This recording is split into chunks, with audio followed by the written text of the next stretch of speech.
example of international tax standards in operation in the countries that they studied. So that will be Isaac on Ghana and exchange of information, Katia on transfer pricing in Peru, Dan on tax treaties in Uganda, and finishing with Daisy on the digital economy in Kenya. After that, I'll hand back to Frederick Heitmuller, who's my colleague here at ICTD, who will talk about some of the cross-cutting findings, and so some of the conclusions that we drew looking across the different countries and the different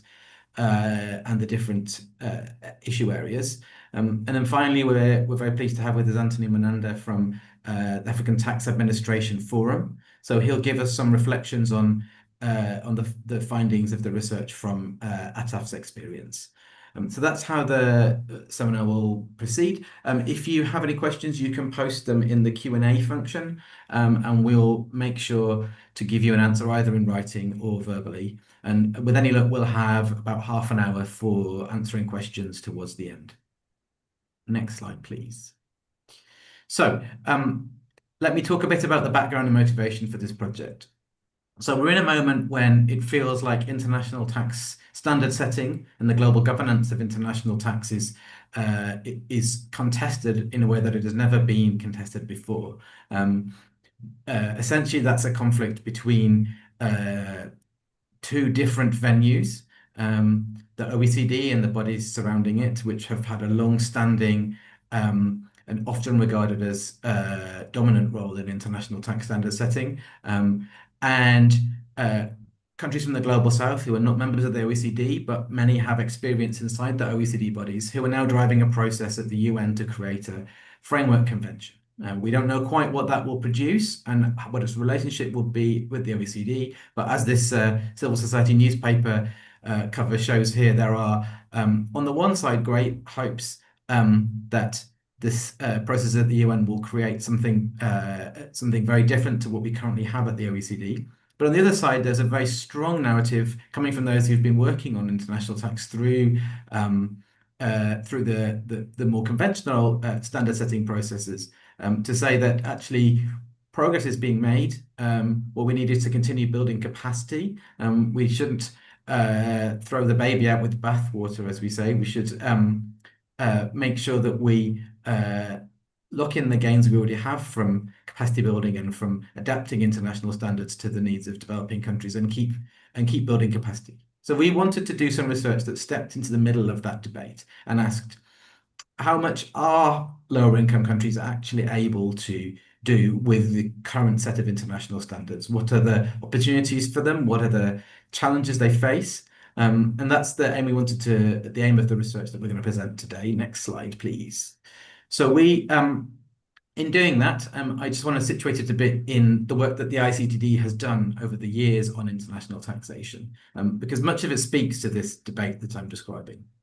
So in our early days, we're 15 years old. In our early days, much of our work on international tax was focused on alternative approaches to transfer pricing rules. So trying to think about how might you reformulate the rules around the standards around corporate taxation in a way that would be more appropriate and beneficial for lower income countries.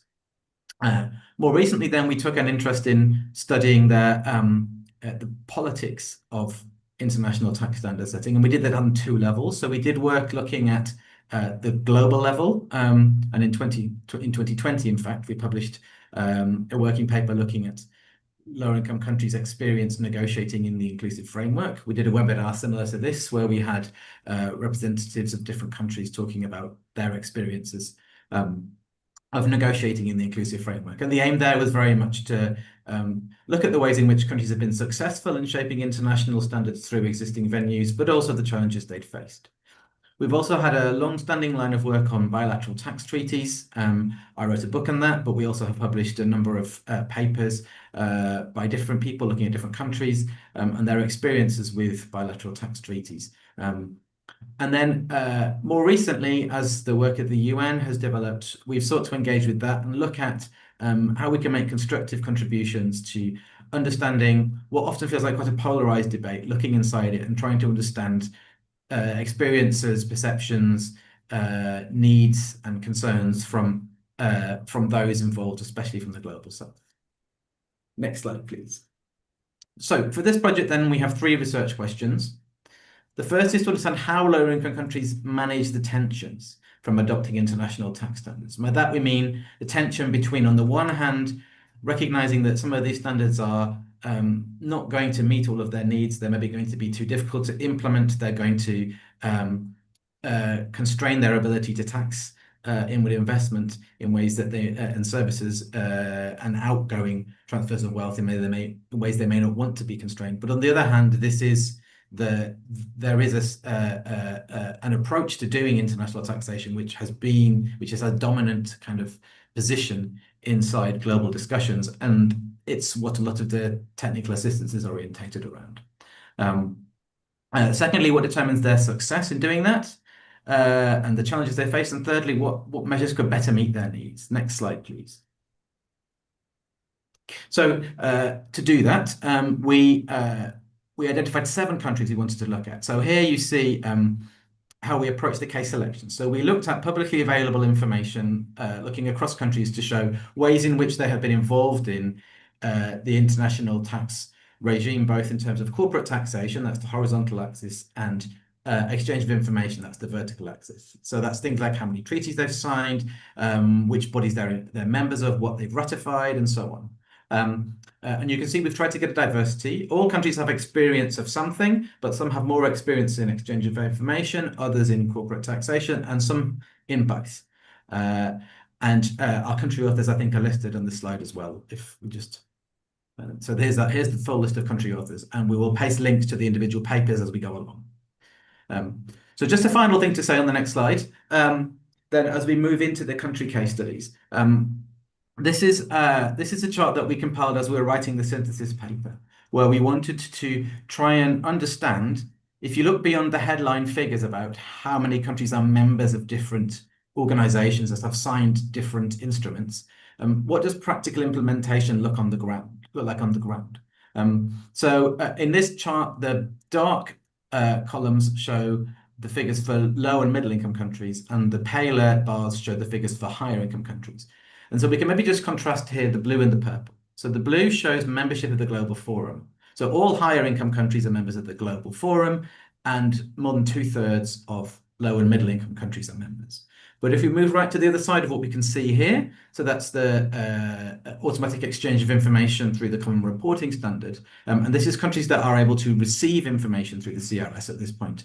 We can see that while almost all high-income countries are in a position to receive information, only a relatively small minority of lower-income countries are currently receiving information through the CRS mechanism. The same is true of country-by-country reporting. And if we just show the rest of the slide briefly, you can also do the same kind of analysis for the application of corporate tax standards. So here we just contrast membership of the inclusive framework with ratification of the MLI, which is the OECD tool to amend tax treaties. So this is just a kind of backdrop to show that the practical implementation of international tax standards to the kind of degree that we see it in high income countries is often not how things look like on the ground in lower income countries. So now we're going to move on to looking at 4 examples drawn from our country case studies. If we just put to the next slide, I'll show you the list. So here we have Ghana. For Isaac talking about Ghana, Katia Peru, Dan Uganda, and Daisy Kenya. That QR code takes you to the project homepage where you can get the working papers, but we'll also put them in the chat as we go along. And one final thing I wanted to mention is that on the project team from the ICTD side, apart from Frederick and myself, we had 2 other great colleagues. We had Florian Dierik, who's now gone off to do his PhD, and we had Mbakiso Magwape, who is now at the IMF. And their contributions are also really important for this project. So thanks to them all. Okay, I'll hand straight over to Isaac now. Thanks, Martin. And just to continue from where Martin left off, we're looking at Ghana's case study, and we're looking specifically at Ghana's experience with exchange of information regime. Again, this is part of the Ghana paper, which the title shows Ghana International Tax Standards, a Cautionary Tale, that was published sometime last year in December. Frederick, yeah. So let's move on to it. So we look at the journey briefly. That started off with some peer reviews, and then we look at the success stories, and we look at the challenges that Ghana has faced in the process, and we conclude with some lessons that can be drawn from the Ghana's experience. So Ghana's journey started first, of course, with a peer review in 2010, at a time when Ghana was not yet a member of the Global Forum. And that was because Ghanaian government had, sometime in 2007, decided that they wanted to establish what they call the Ghana International Financial Services Center. And this, according to the OECD, made Ghana a country of interest to its work at the Global Forum. That initial assessment, again, found that Ghana's legal and regulatory framework, even though they were not part of the Global Forum, everything was good, was in good shape. However, there were some shortcomings when it comes to information on ownership of external companies, trusts, as well as when it comes to exchange of information with partners. Of course, they were not part of the Global Forum, so they were not exchanging any information. But most importantly, the report also observes that Ghana actually did not cooperate. They did not want to be part of this. They did not subject themselves. They did not cooperate on this first peer review. It was during the latter stages when the draft report came, and apparently some of the comments were not very flattering, that they came on board to try to resolve it. So that is how Ghana started off their journey. They'll go on to join the Global Forum in 2011. And as the journey just started, it was all focused on compliance. So we can move to the next slide. No. So again, just a snapshot of the peer reviews, the 2010 review that I just mentioned. Then there was a second, peer review, this time Ghana's first as a member, that focused on implementation of the EUR standard in practice. Ghana was determined to be largely compliant, at this stage in 2014.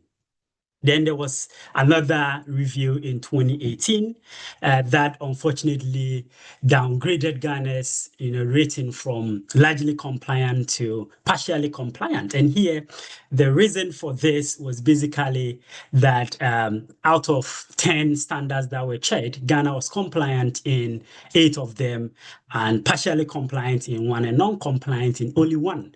And that resulted in a downgrade from largely compliant to partially compliant. There's this paper by Andre Nobles who raised concern with the fairness of the peer review and assessment process, comparing Ghana's situation with the US, where he observes that Ghana had almost all the legal infrastructure and everything in place for this process, compared to the US that was very adamant about it. They were not interested in sharing information or keeping information for anyone else apart from themselves. And yet, though, the US was rated as largely compliant, while Ghana was rated as partially compliant. So you're just talking about the fairness of the process. Next slide. So what have been the success stories of EOI implementation in Ghana? Of course, now we have a very established EOI unit in Ghana. Membership of that unit is over 20 staff in terms of staff strength, very well equipped, has some of the best techs, and they've boosted it with some very specialist hires over the last few. Ghana, as a result of this investment, is now one of only 8 African countries, but one of the very first few to start receiving CRS data. And then the knock-on effect that this investment and building up, the capacity to receive CRS data has done is that it's improved data security and investment in ICT at the Revenue Authority as a whole. Based on this CRS data, the country, the GRA, Ministry of Finance, have also started the Special Voluntary Disclosure Program, which essentially encourages high net worth individuals who have assets abroad and bank accounts elsewhere, that we have your information, we know you have money somewhere. If you know you are not paying the right taxes, would you kindly come so we have a conversation and address your tax issues? Well, as at the end of 2025, this program had brought in some 158 million euros in revenue, and there's potential for even more revenue to be generated from this. But this has not come without challenges. The first one is what I observed earlier, which is that this whole process focused on compliance because Ghana started on a back foot. And so the whole process for almost 15 years, from 2010 to about 2023, they were just focused on compliance rather than using UI, the whole regime in CRS then to generate and collect tax revenue, which is the main focus of, the revenue authority. Again, there are cost implications. Passing laws and all of those fiscal setup and computing needs and stuff came very significant cost that had to be incurred over the last 15 years, and there was no revenue during that time period. Leads to the next point about the very long lead time between the time of investment and when revenue began to show up. In Ghana's case, it was about 15 years. And so it led to almost a situation of the country being traumatized about international tax standards. They didn't want to be part of anything else again. And we'll be looking at that. Let's go to the next slide. So what are the takeaways from Ghana's experience with EOI? Exchange of information regime.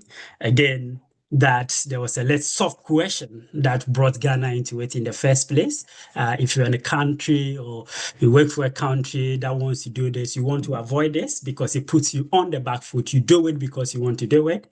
And then the focus will be on revenue and not just on compliance. Implementation, of course, focused for a decade and a half on compliance. And that meant that there was no revenue and it was painful and it was costly. And this significant cost over the period of implementation, far preceded, any revenue. The time lag to revenue is quite significant, as we've seen. 15 years in the case of Ghana.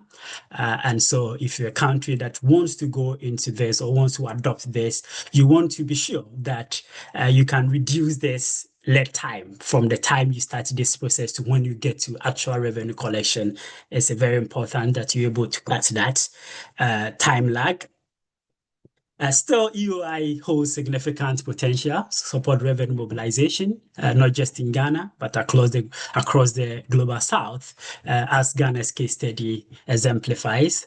So long as we take notice of the lessons that we learned from Ghana, which is that it's a lot of work, it's a lot of cost for a very long time before you start beginning to see revenue, then you'll be able to avoid the trauma that Ghana experienced with international tax standards and move right into the revenue zone, which is the promised land. Thank you.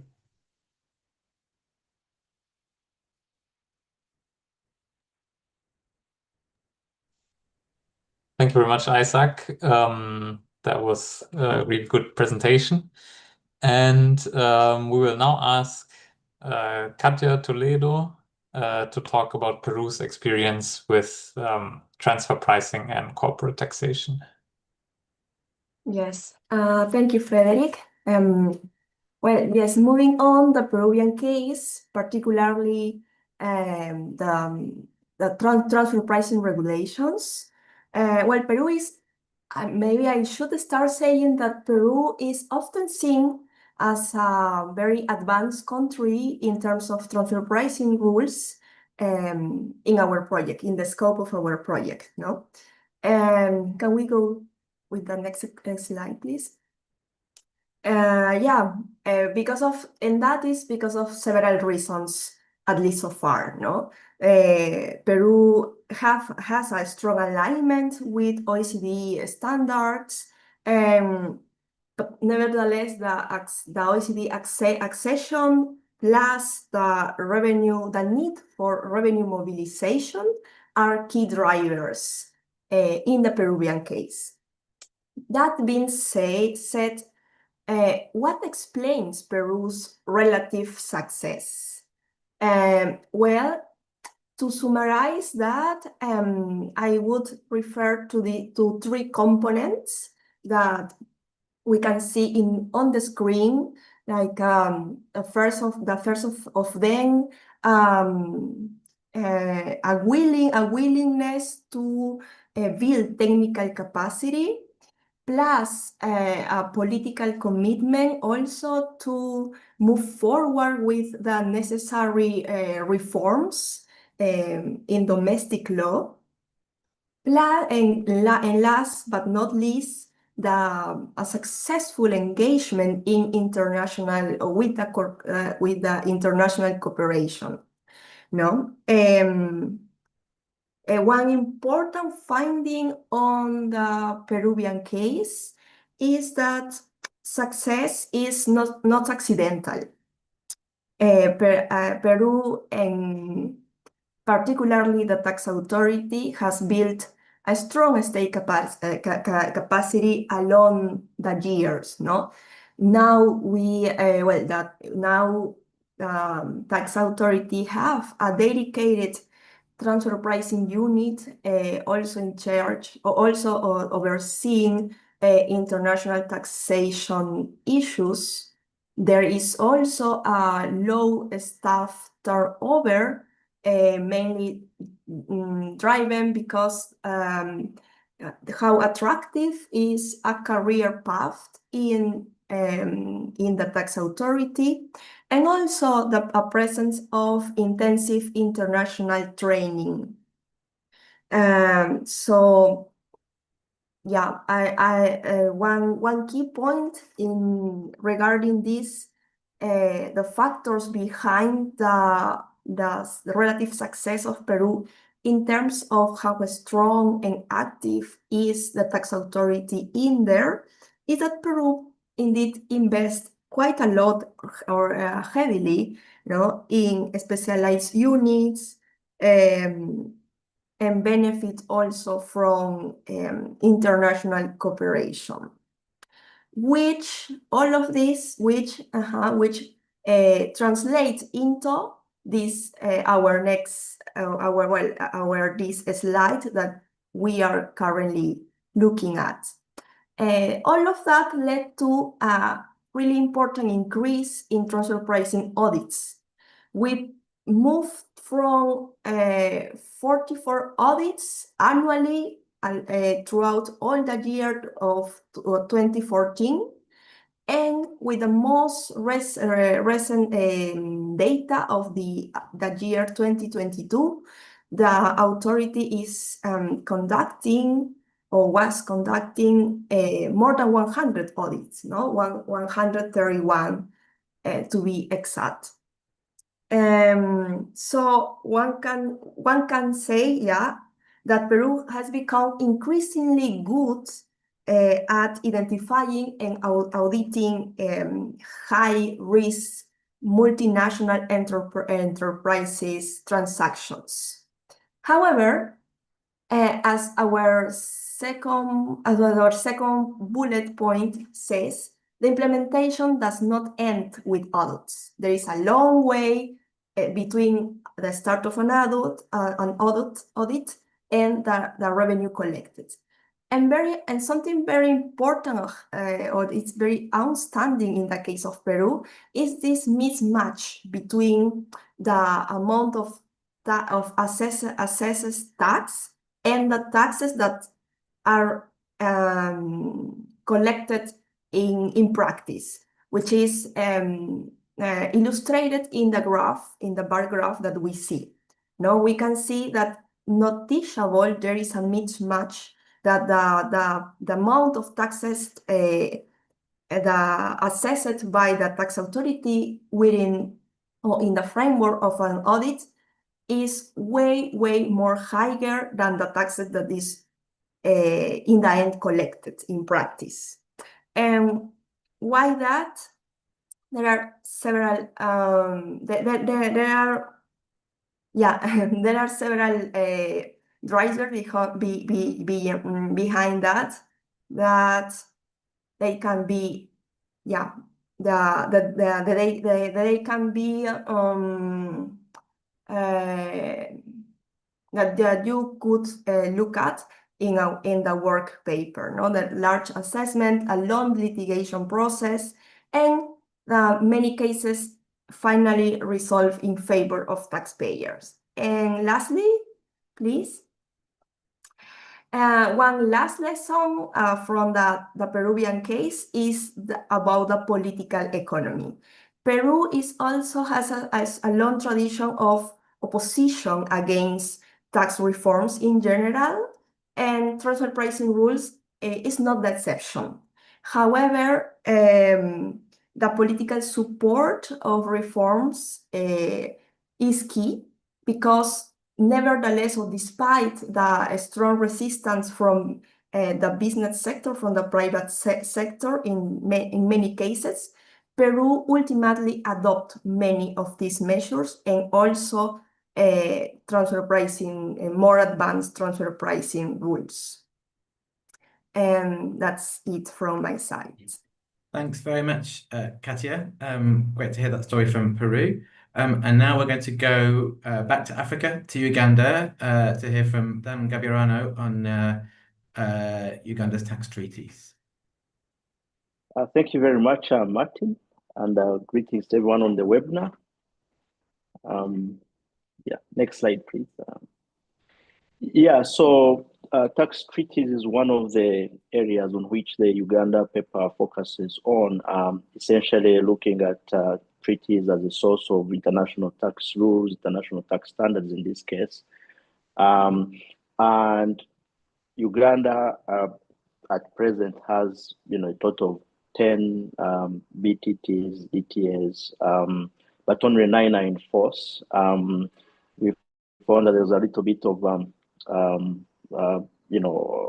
and lack of clarity on whether the Belgium DTA is active or not, but the prominent view is that 9 are effective. There's also been past negotiations with China, UAE, Turkey, and currently there are ongoing negotiations with France. Uganda has also signed the MAC, but also I think what is important to highlight about BTTs in Ugandan context is that they take precedence over domestic tax law, although we shall see later that at some point the law may actually vary the provisions in the treaties. Next, please. Yeah, so in terms of general futures, most of the treaties are inclined to the UN model conversion, especially as concerns Article 12A. It's pretty common in most of the DTAs. And, it's a standard Article 13, apart from the Indian DTA where it's Article 12. Also to highlight that except for the UK, Uganda DTA, technical fees generally attract 10% in most of the rest of the DTAs, as compared to the standard 15% under the Income Tax Act. And the Netherlands, Uganda DTA is the most popular. We shall be seeing why shortly. This is followed by the Mauritius and India DTAs. Now, some of the challenges that the paper establishes is that, the most, I think, critical is treaty shopping, where particularly the Netherlands-Ugandan treaty has been highlighted as the most attractive to MNEs. And the reason is largely because of the way in which dividends are taxed under that DTA, 0 to 5%, for portfolio shareholders 5%, and then for the other shareholders about 5%, which is significantly low when compared to the 15% under the Income Tax Act. And studies have also shown that most of the international oil companies who constitute the majority of the most critical of the MNEs at this point are actually all registered through Dutch subsidiaries. And this has been a challenge. I highlight the Zain International BV case, which is well detailed in the paper, but essentially showing the challenge of treaty shopping and some of the issues around it, particularly that the URA has had difficulty correcting on offshore transfers involving subsidiaries in the Netherlands.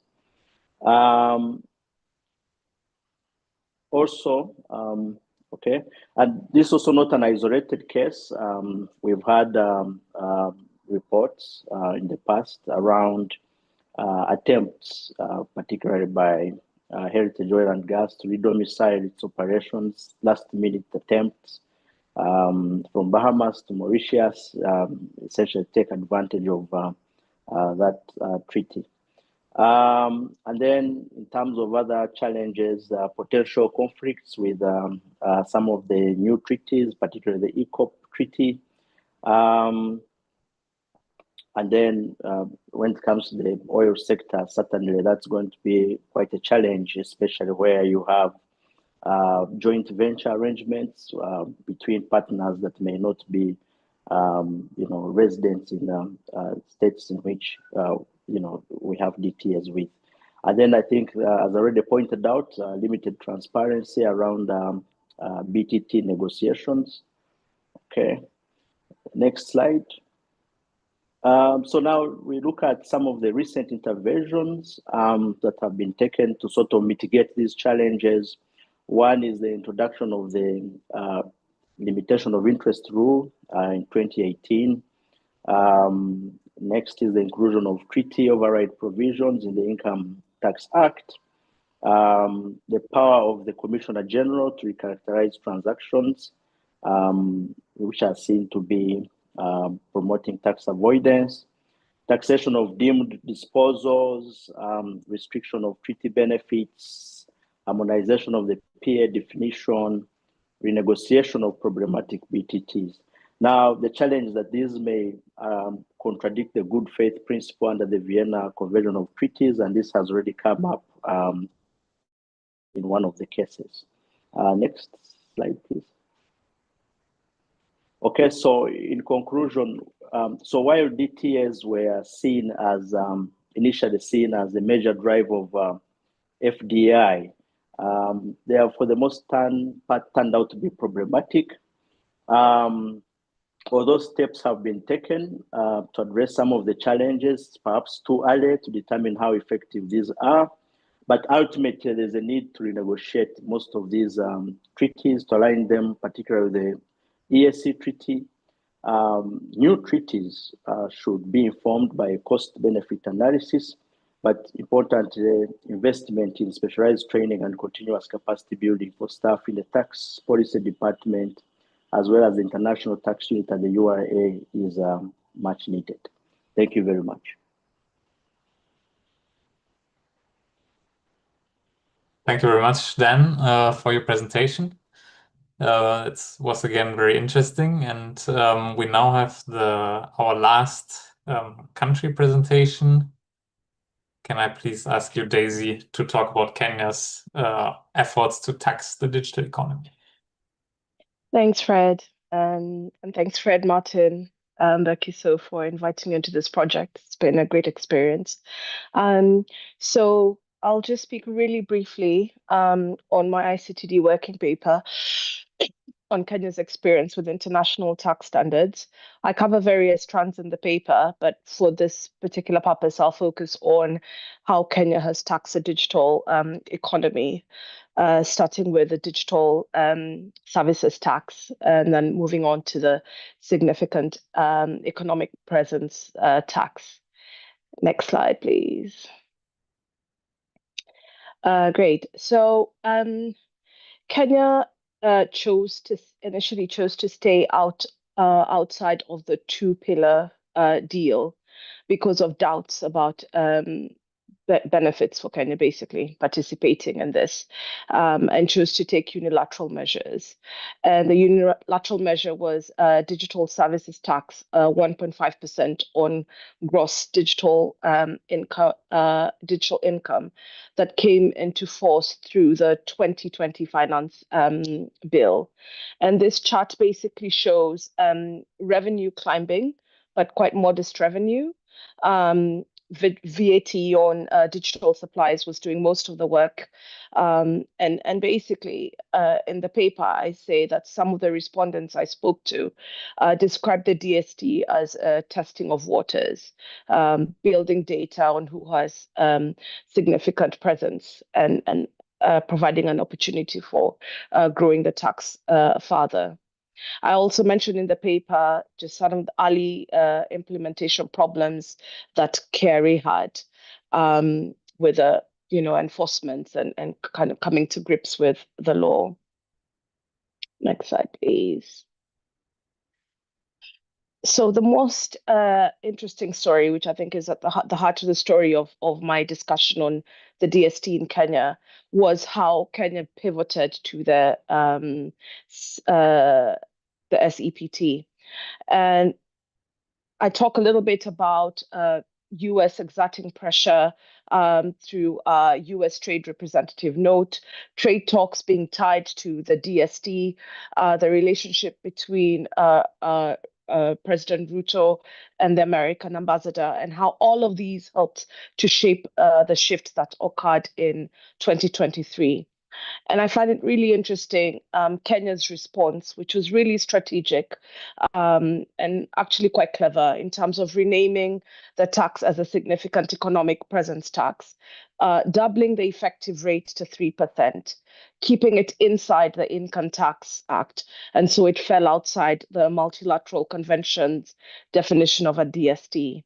And here, I found it really interesting how perception mattered more than substance. And the amendments were, kind of largely superficial, but they preserved Kenya's diplomatic relationship with the US and preserved the tax. And it shows, yes, it does tell the story about the power that wealthier countries can wield over lower income countries, but it actually also shows that lower income countries can, with a little bit of strategy, be able to push back in a strategic manner, appeasing their trade partners while still meeting the domestic goals, which I think was the overall objective of this program, of this project. Just that delicate balance between international obligations, but also countries' desire to meet their own domestic needs and how to balance that. Next slide, please. So just really briefly, there have been a couple of updates since the paper was published. The Finance Act 2025 has now scrapped the 5 million exemption. And so the tax now reaches even the smallest non-resident digital firms. The scope has also been widened. If you take a look at the draft regulations, which are still in draft, they extend to net cloud and computing, AI, data monetization, digital assets and payments, and the DST regulations have been revoked. Also, there's a better way of establishing taxable presence now and simplified registration and monthly filing requirements, which basically means Kenya has really gotten to this kind of symbolic pivot into a comprehensive digital tax framework. The takeaway for me here is, with a strategy in place, lower middle income countries can absorb diplomatic pressure, but still expand their right to tax the digital economy with a little bit of strategy. I'll stop there and happy to chat more during the questions. Okay, thank you very much, Daisy, for this presentation. Now I hand over to me to talk about some of the cross-cutting findings that we draw in our synthesis paper. So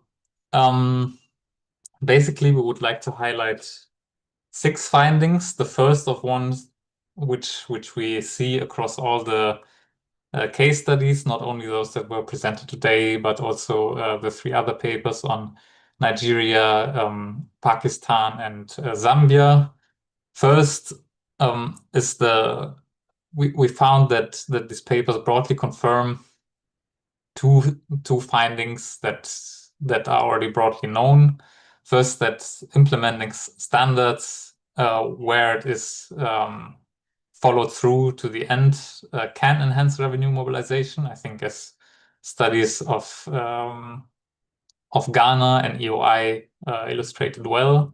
However, the technical complexity of most of the those policies that one can see as international standards, because of their complexity, that makes implementation really challenging for tax authorities and ministries of finance that are constrained in resources.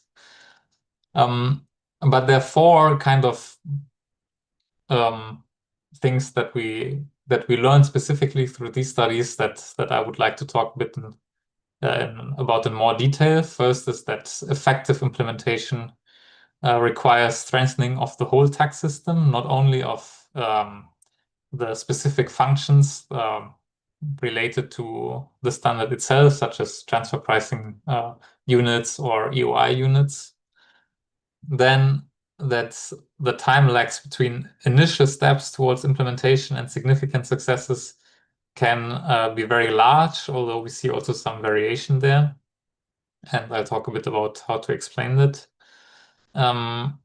Then that trajectories of engagement are shaped by what we call cascade and lock-in mechanisms, namely that once countries are set on a journey implementing international tax standards, there's little room to step out or to leave that train. And finally, that simpler alternatives to international standards that exist are either built into the standards or that have been proposed by other organizations have not gained so much traction yet, even though they might be more suitable. So on the first point, that full implementation requires strengthening across the whole tax system. For instance, one example is that in order to make effective use of exchange of information, what was highlighted in the studies is that this not only requires building up the capacity of the EOI units, but also developing and sensitizing the parts of the tax administrations that are doing audits, that this availability exists of EOI, the possibility to request information from abroad, and how to effectively do it. So if you see on this graph on the right side, we plotted basically from each country's most recent Global Forum peer review report, where whether a country is the numbers of requests that a country is sending out and the number of requests that the country receives for information. And you see that a lot of the green dots, blue dots, and also of the purple dots, which are the lower income countries, are on the upper left side of that. That means that they are net receivers of requests. So countries ask them more often for information than they provide. So the countries that we looked at in this study, they are all actually on the other side. So they are net requesters of information. They receive more information than they send abroad, but that's not the case for most of the countries. And even they reported these challenges. One other thing is human resource structures. So what are the policies that allow a tax administration to first attract and then also retain specialized staff? Brain drain is a theme that was highlighted as challenge throughout the paper when it comes to implementing international standards. Another point that kind of cuts across is the capacity of the judicial system, as Katja highlighted in her study of Peru, is that transfer pricing assessments not necessarily translate into revenue if taxpayers are able to challenge these assessments.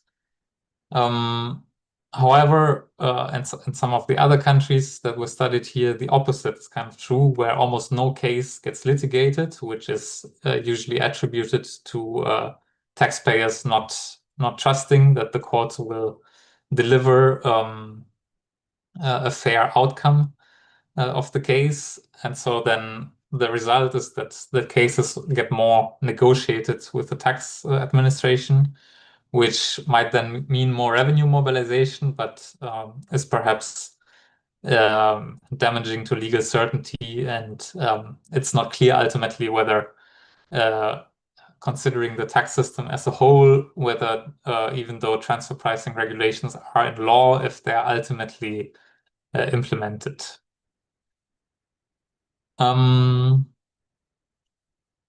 Right. So then the second point we highlighted is the time lag between initiating the implementation and really an effective use of the standard. The studies show several factors that are responsible for that. On the one hand, the inherent complexity, all the different steps that need to be taken to implement a policy. Then that sometimes the initial decisions to implement the standards were not really driven by strategic planning, and so that the amount of resources and the amount of time over which these resources need to be made available was perhaps not appreciated at first. And then if you look at the factors we highlight below, this can create a problem where for instance, the government or the leadership of the relevant organization changes and then priorities shift. This can often disrupt the journey towards full implementation. As also highlighted by Isaac, that if a standard is first implemented more because of external pressure and a focus on compliance, then it can take way longer until standard is effectively used for revenue mobilization. This is something one can see quite well if one kind of compares the different trajectories with adopting exchange of information standards, which we put on this maybe a bit complex chart, but to explain it briefly is that a long and bright line basically signals a long delay or a long time lag. So the red lines, this is how much time a country needed from the time they became a member of the Global Forum and the time they, for the first time, sent out 10 information requests in a year and later 50 requests. So you can see indeed in Ghana that this was a really long journey, and that even the country started even implementing automatic exchange of information before it had reached this milestone of 10 requests. On the other hand, if you look at Uganda, where this the rollout of EOI coincided with the development of a high net worth individuals unit, there was directly a clear strategy or purpose to use this information. So the time from between joining the Global Forum and making these 10 requests per year was only 2 years in this case. Another policy where one sees this delay very well is the ratification times for the multilateral instrument, the BEPS MLI to modify tax treaties in accordance with the BEPS, the outcomes of the BEPS project. So of the countries we looked at, only 4 have signed the MLI, but so in 3 of them the time until ratification was really long. So in Nigeria it has been 9 years or almost 10 years until this the MLI is implemented. And if we can contrast this with the ratification time for the MAC, which has been much shorter.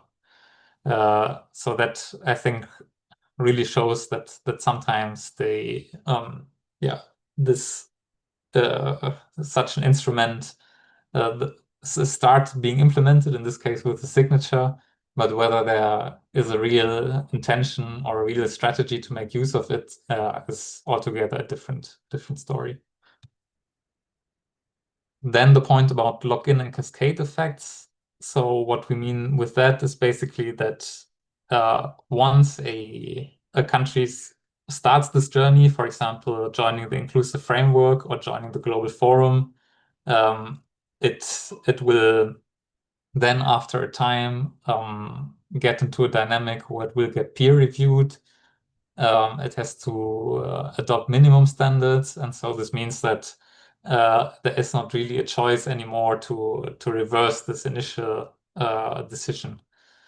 Similar for tax treaties, for example, across all the countries, challenges with tax treaties were reported, but also that it's ultimately difficult to do something about it because, for instance, terminating a tax treaty would have a much stronger signaling effect, negative effect to investors than perhaps not signing a treaty in the first place.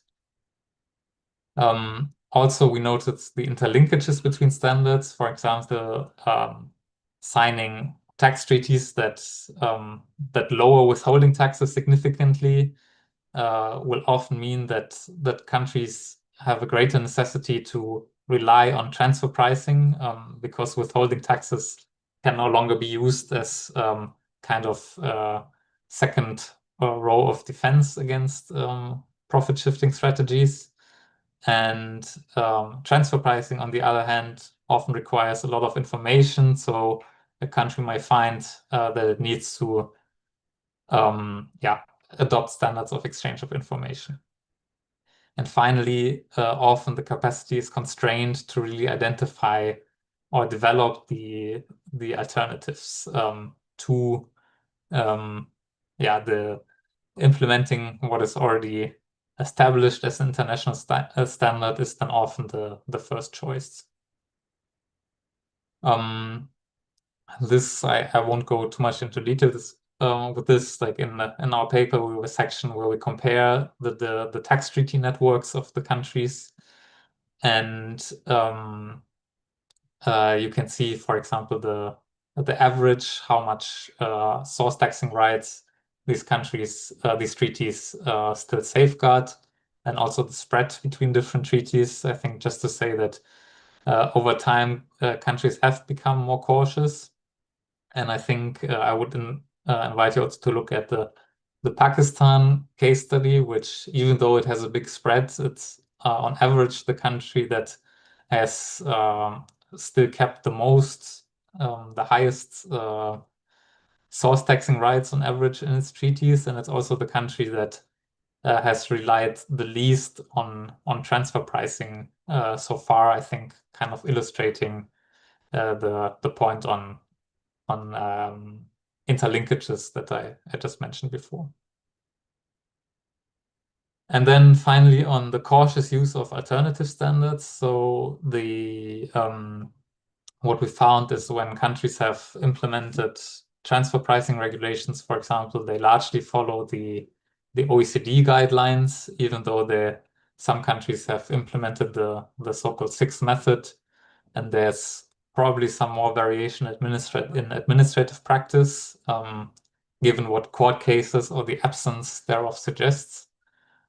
And when it comes to taxing the digital economy, then there also countries have largely implemented these within the income tax so that they are subject to existing tax treaties, which is kind of a less radical approach that some other countries have taken, like India or also European countries. Just a few implications of these findings is that countries that are still at the beginning of their journey probably should think really strategically about when is a good moment to start implementing standards and how to sequence it in order so that the implementation process doesn't get unnecessarily stretched in time. Also important to prioritize the strengthening of the general tax system alongside the implementation of standards, or ideally even before this. It's important to keep in mind that in many countries, not only administrations are stretched for personnel, but also the policy-making function. So this means that, it's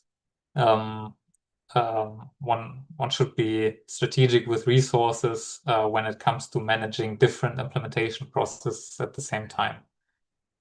And so for international instruments, what we thought is a good suggestion is that since countries struggle with implementing these instruments that eventually come from or have been developed for a different context, like the new efforts for designing international standards, such as those ongoing at the UN Convention, also the efforts at ATAF, which are already pretty much doing that. It's good to look at what are actually bottom-up practices, what is already working in countries, and that can be then elevated to status of international instrument. I will leave it here, and thank you very much for your attention.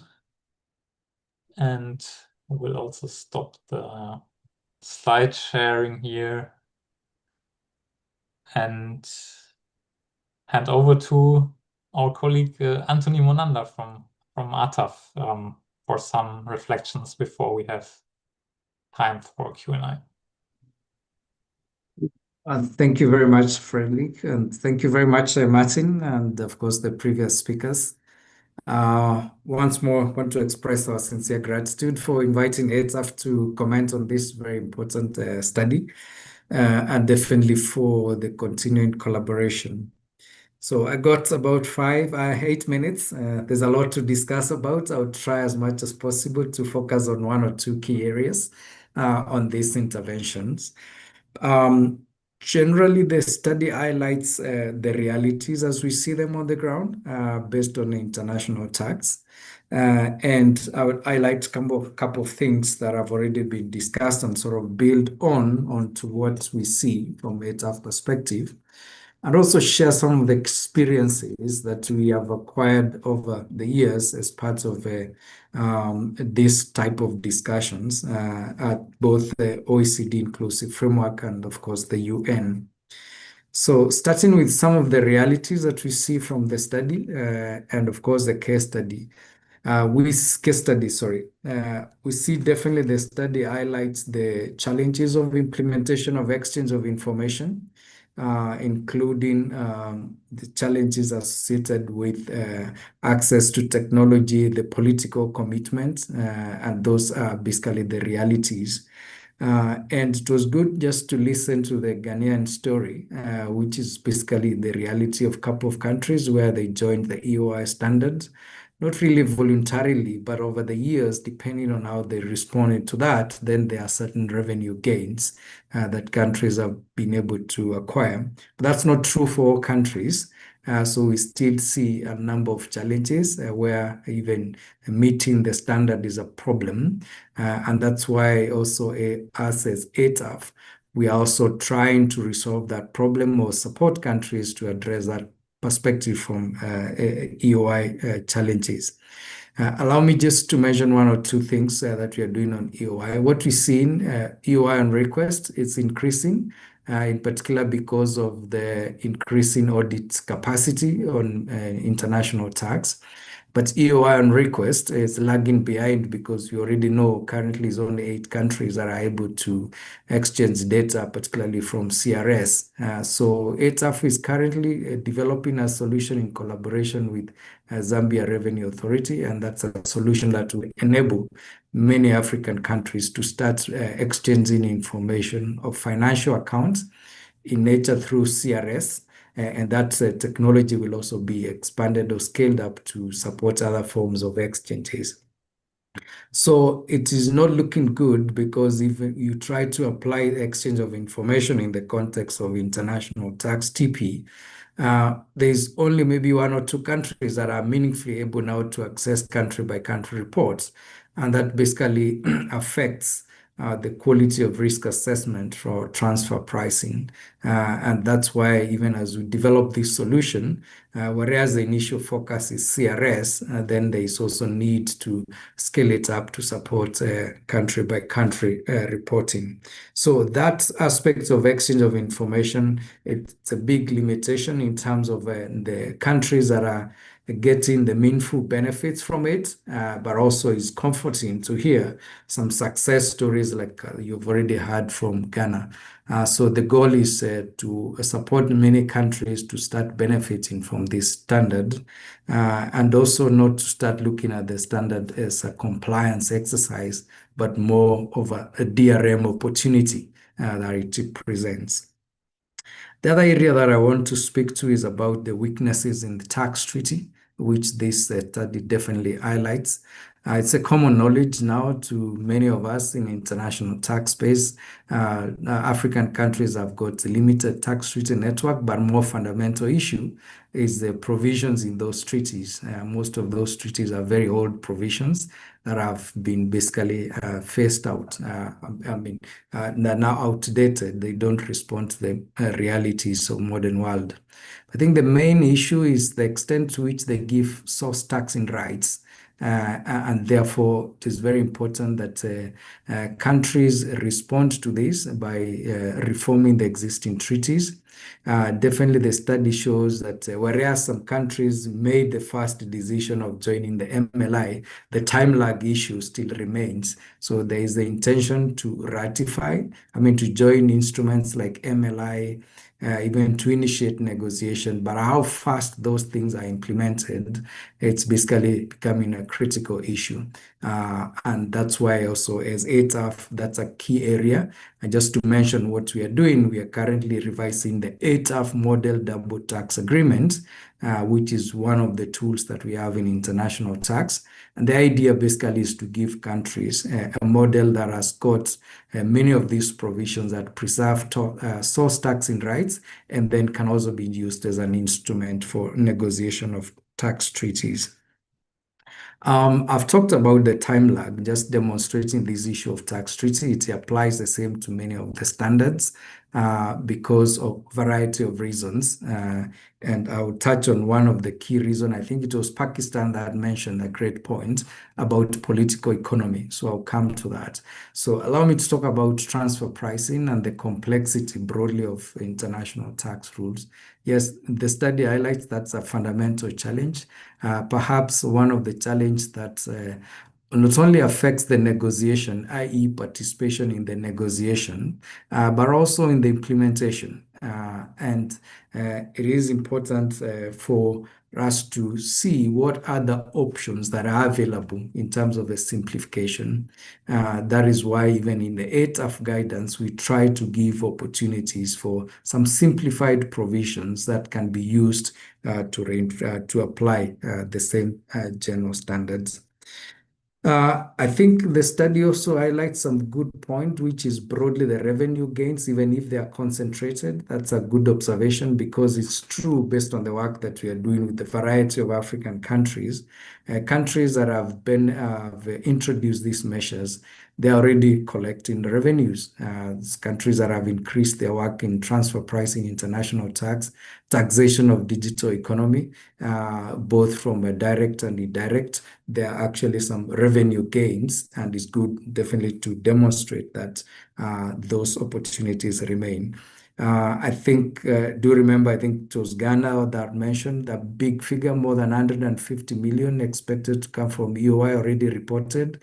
That's really, it's a good outcome.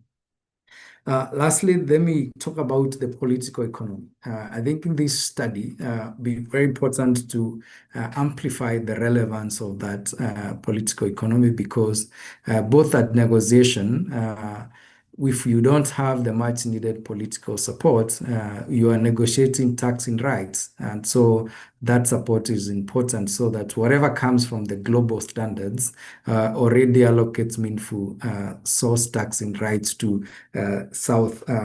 global South. And then when it comes to implementation, you need to be really well supported by the policymakers and the political class, different countries, not only to commit to the standards, but also actually to support the broader reforms in international tax. And so having this political support will help many countries to start introducing a number of guidance that are already available, including from ATAF. I think one thing, thanks colleagues for acknowledging some of the guidance that we provide.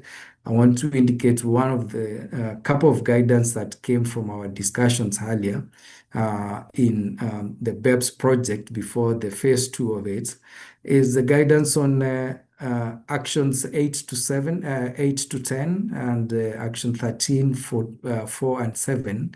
And out of engagement in those discussions, working with our members, we developed suggested approaches.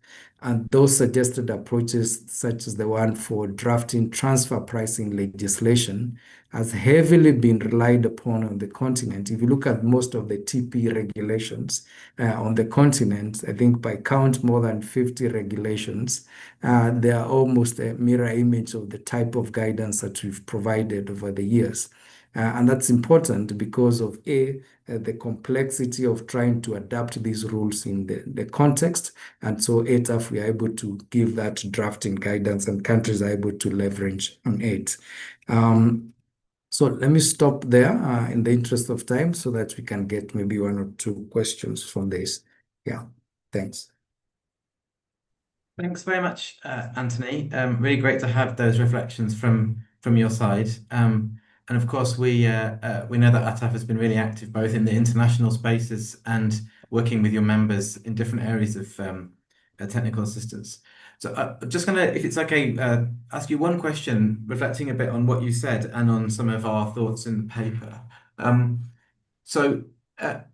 What do you think of the problems you outlined, or the challenges that you outlined, and those that we discussed? What do you think should be the different roles of the OECD bodies and a UN convention and regional level cooperation in terms of being the right venue for countries to try and address some of these challenges that remain in the content of international standards? How do you see those complementing each other?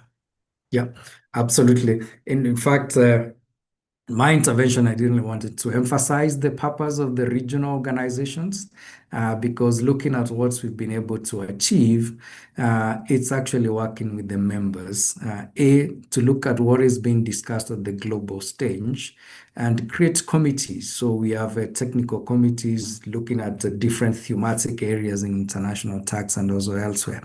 And through those technical discussions, we are able to steer the conversation by having the right experts representing ATAF, representing the different countries in the standard setting negotiation. So regional body is the entry point to success in having a better outcome and in a coordinated way. And when the regional support is there, it needs the political support. And that's why the role of now maybe the African Union in the context of Africa now becomes important, and also the political class to support that journey. Now, when we look at what the OECD and the UN is doing, just by reflection, the discussion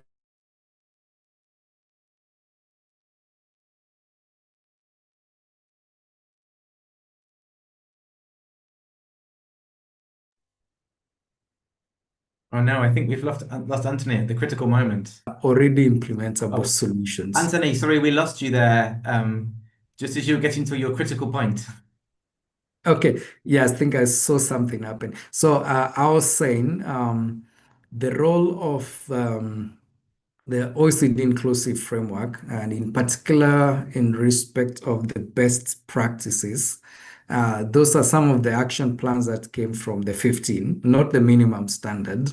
I was saying couple of those are being implemented by African countries and also other developing countries. And so countries tapping into those and implementing based on their priorities, and of course being guided to implement them meaningfully, then there's a benefit that will start coming out of it. But when you look at now the different discussions now have been happening at the UN, in particular the Framework Convention, that remains now the critical avenue for resolving many of the problems that we have tried to solve over the years, and in particular allocation of taxing rights. That's why the Framework Convention provides a strategic opportunity for many of the global South countries to engage in that conversation. So here is not a case of I'm going to go for this forum or framework and leave out this. It's about what is of interest and priority. So there is interest to fix the allocation of taxing rights is meaningfully happening at the UN, so it's important to engage there. There are some standards already being implemented, having come from OECD inclusive framework. Based on priorities, countries need to leverage on those and implement them because there are some opportunities. So prioritization is key here. Thanks. Thanks very much, Anthony. What I'm going to do is there's a few questions coming in. I'm going to pick up on a few of them and try and ask them to some of the country presenters to bring out their answers a bit more. So Dan, there's been a few questions in the chat around the status of some of the Ugandan treaties, in particular because of the treaty that was signed with China and never came into force. Which I remember when I came to visit Uganda quite some time ago, my understanding was that it was because this treaty was felt to be so high risk that the negotiators felt they wanted to take a step back before it was put into force and have the cabinet develop a policy. So I wonder if you can tell us a bit about the process of decision-making in Uganda around treaty issues and how you think that works well or how it could be strengthened. Thank you very much, Martin and Bernard, for that question. I previously typed, but I can, in summary, say, so one, I think there were two issues, one about the Belgium treaty and about the treaty with China and why it's not been actualized. First of all, to mention the point that there's, and I think I mentioned earlier, that there's a, some lack of transparency around negotiation of treaties, particularly in Uganda. And if you could compare, say, with Kenya, where there are, requirements to have treaties published in newspapers of wide circulation and tabled before Parliament, we don't have that in Uganda. So, in a sense, it seems to be that the Minister of Finance is sort of the custodian of all updates in regards to treaties. So there's that one bit of it, but there's also, I think, increasingly caution in entering new treaties, especially, I think, looking at the past experiences, as I pointed out with the Netherlands, that now the ministry, and for the good reasons, is now more cautious before they can enter new treaties. And I think briefly, that's what I can say about the two questions. Thank you. Thanks very much, Dan. Yeah, I think we've seen in much of our research that ensuring that process of policy making have enough participation and involvement from different groups can help with the issue of making decisions without always being fully aware of some of the implications down the line. Daisy, if I can turn to you, there's a question that you answered around Kenya's foreign economic policy, and I guess a way of thinking about this is, of the countries looked at, not all of them have taken steps in the corporate tax space on to tax digital services. Many more of them are having the VAT space. I see we have a question asking us about why Ghana doesn't yet have anything in that space. So I wonder, what's your feeling and your assessment about the role Kenya has played as a innovator in this area? Do you think that it's do you think that the steps that Kenya has done are this something that other countries should now be able to emulate? And what about Kenya's engagement in international forums on this issue? Yeah, thanks, Martin. I mean, I think um, I answered that question by saying Kenya's engagement is so it's hard to give a black and white answer in terms of yes, this needs to everything it does needs to be emulated or not. I think in terms of taxation of digital services, I found it quite interesting how Kenya was able to straddle this kind of tension between retaining what it wants to do and achieving its domestic aims, and still negotiating a tricky relationship with a much more powerful and wealthy partner. And I think there are lessons to be learned there by other countries in terms of ways in which to do this, and the politics of managing it, whether they're optics or, um, you know, yeah. I think it is a good example. Other areas that I talk about in the paper where I think maybe Kenya hasn't had that much success is with double taxation treaties. But as Dan mentioned, there is a lot more pressure on the government now under the new constitution to ensure these treaties go through the process of public participation, are really scrutinized, and there is involvement. I think initially, even after the constitution was passed, I think the government attempted to do business in the ordinary way. But I think the example from the Mauritius Treaty shows that that just wouldn't fly. And I think there's a realization now that under the new constitution, Kenya's engagement in the international setting is not just based on what government policy is, but it's also based on really high standards set in the constitution in terms of public financial management, in terms of due process and consultation when it comes to policy, including tax policy. So I think there are things that have been done previously that probably wouldn't fly now, which I think is a good example for other countries to emulate. Can I say that in every single case, Kenya's done a better has had kind of better practice than other East African countries? I don't think so. I think it needs to be on a case by case basis. Okay, thanks. I see that in the chat we're getting now in the Q&A, many of the questions are on digital, and there's a couple of specific ones for you, Daisy. So while you're on, I'm just going to ask you a few things. So one is asking, is the SCP essentially the same thing with a different name, or does it represent something substantively different? And the second is around where the SCP comes in conflict with a treaty, which I think is, yeah, like as you said, it's inside the income tax law, which means it's covered by treaties. So does that dent the impact of the SCP? So is this, I think I answered the question about the SCPT, and is this the one about subscriptions and licenses? They're new ones that came in while you were talking. Okay. Can I just have a second to read them? Okay, I'll let you respond in writing if you like, Okay. because we only got 5 more minutes or so, so we'll try and get answers. Okay. Oh, Katia, I wanted to ask you, there's a point you make in the paper which maybe didn't come out as much in your presentation, around how in the Peruvian context you had quite a lot of political challenges in terms of instability and difficulty of getting things to progress because you had so many changes of government and or leadership. And speaking from the UK, I have some sympathy. So I wonder if you could just build that out a bit around the dynamic you found where the Peruvian Revenue Authority managed to achieve quite a lot of progress in spite of that political challenge. Yeah, indeed.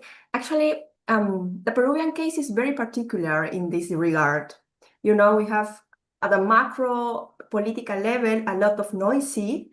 Just to give you a number, to give you a sense, in terms of 8 years, we have had in terms of throughout 10 years, we have had 8 people in charge in the presidency. So just to give you a number and a sense of how little stability we have in terms of in the political arena. However, this doesn't correlate that much with the story within the tax authority. And there are a lot of nuances and caveats, I would say it, because that's something that, of course, during the interview phase, captured my attention a lot. The feedback that I got from interviewers within the Ministry of Finance and the tax authority is that, of course, they had to navigate. I mean, the navigation of this political instability was quite hard. However, they managed to somehow succeed and accomplish, the numbers and some advancements that I also put in my presentation. Given that the strong state capacity, I would say that they have developed by years within these institutions. That being said, it's also important to add that both the tax authority and some directorates or some units in the Ministry of Finance are seen in the country as island of efficiency. Okay, so that might explain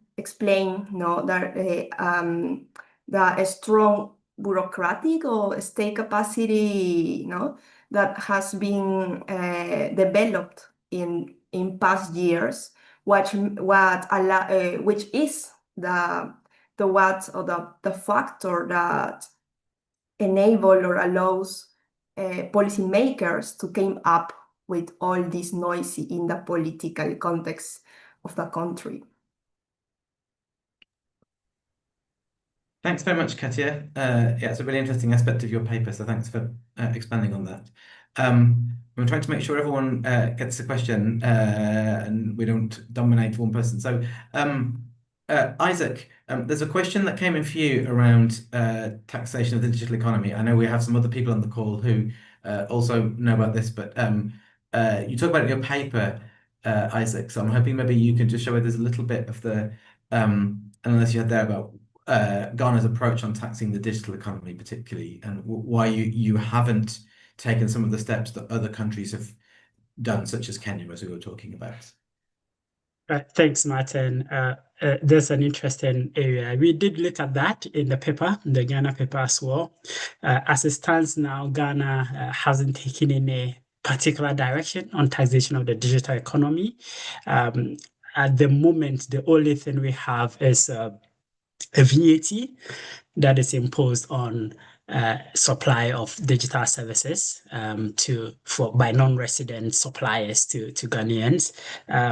We had sort of experimented with the introduction of a mobile money tax, not directly the sense of digital service tax or DSTs as we know in Kenya.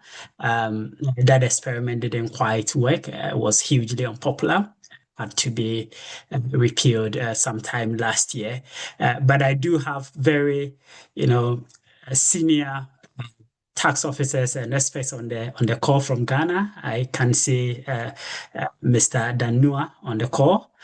And if he's happy, he's one of the brains that will be at the back of the decision of which direction we want to go on the DSTs. I also see Dominic Knapp also in here on the call, very senior at the Revenue Authority. So happy for them to chip in if they are keen, Dominic and Danue if they are keen. Yeah, thank you. Unfortunately, we don't have the technical capability to let them speak, so and we only have a couple of minutes left. Yeah. So yeah, okay. Too bad. Yeah. So Anthony, there's a question for you in the Q&A about private tax rulings, but I'm going to ask if maybe you could give a written answer to that, because I wanted to just pick up the question from Rick around the forthcoming OECD report on digital economy. So Fred, do you have anything you want to say in answer to that question?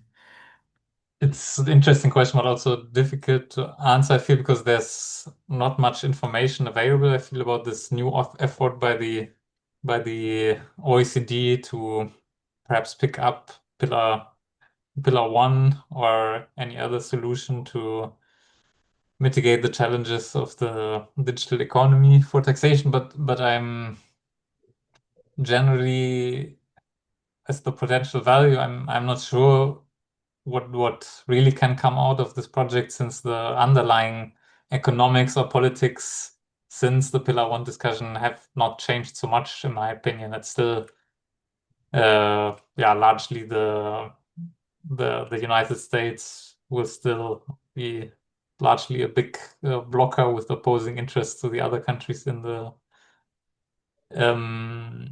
in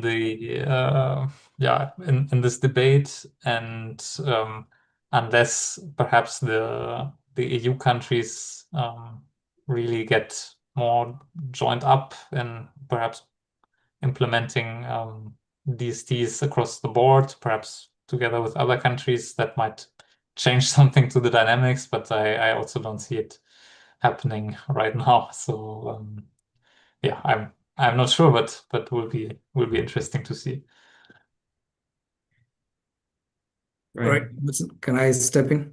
Yes, you can. We're due to finish in 1 minute, so Yeah. it's word to you, Anthony, and then I'll just wrap up. All right. No, just one comment. I didn't get the full question on the private rulings. So if you can say what the question is exactly, let me know. But on the question that came about DST or SEP being an income tax provision, its impact, I know Desi I wanted to jump in. Broadly, when you have it as an income tax, what it means that is a subordinate to the tax treaty. What that means creates opportunities also for transactions to be looped through the tax treaty. So it can have limited impact to the extent the country has got multiple treaties. But as you mentioned, Martin, perhaps not a major problem for countries where the treaty network is not that extensive. But in the ETA policy brief, we highlight that potential limitation in terms of the revenue gains, because then the instrument will be subordinate to the treaty. So something to be aware. But from a strategic perspective, to the extent there will be a multilateral solution that is designed very closely to what Amount A was looking like, then what that does basically, it creates a coexistence of your domestic law with a multilateral solution. And so what's going to happen is that you can apply your domestic law for other companies that are not in scope of whatever solution will be. In this case, if Amount A was to be applicable, then we'll switch off in relation to Amount A companies. That's the interaction. So unfortunately, on the private ruling, I don't know the context, but if it's more of an APA or sort of guidance in international tax, definitely there are opportunities there, but also present some risk associated with double taxation, especially if that ruling is not something the other counterpart jurisdictions will be agreeable to. But there are a lot of things that can come out of the private rulings. Let me stop there because I don't know what it was. Thanks. That's great. Thank you. Yeah. Okay.